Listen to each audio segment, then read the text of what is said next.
Na tukiachana na hayo, kwingineko ni kwamba askofu wa kanisa Katoliki jimbo la Murang'a James Maria Wainaina ametoa wito kwa viongozi kote nchini kuzingatia misingi ya uongozi bora na kufanya kipaumbele maslahi ya wananchi.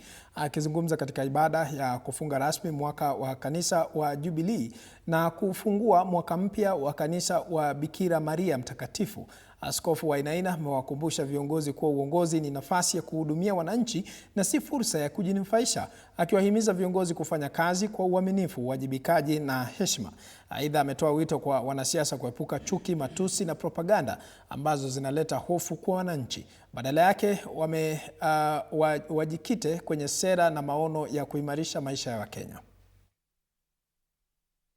Mwaka wa 2026 unakaribia sana, mwaka wa general elections, na labda siasa zitakuwa zimepanda juu sana, lakini nataka kuwahimiza Wakristo sisi wote tufikirie sana ni mwelekeo gani ambao utasaidia nchi yetu.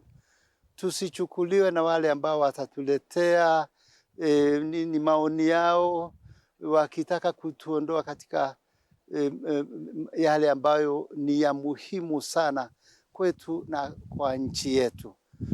Na kwa sababu watu wengi huwa wanadanganyika na wakipatiwa mazuri mandogo hivi, pesa, chakula, lakini tuangalie mwelekeo ule ambao utasaidia nchi yetu.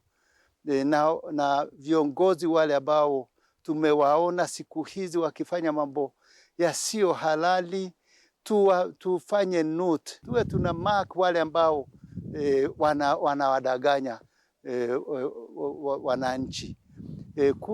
Ukija mwaka wa 27, tuwaweke bali kwa kando na kuchukua wale ambao tunajua wana mwelekeo halisi ule wa kutusaidia sisi zote.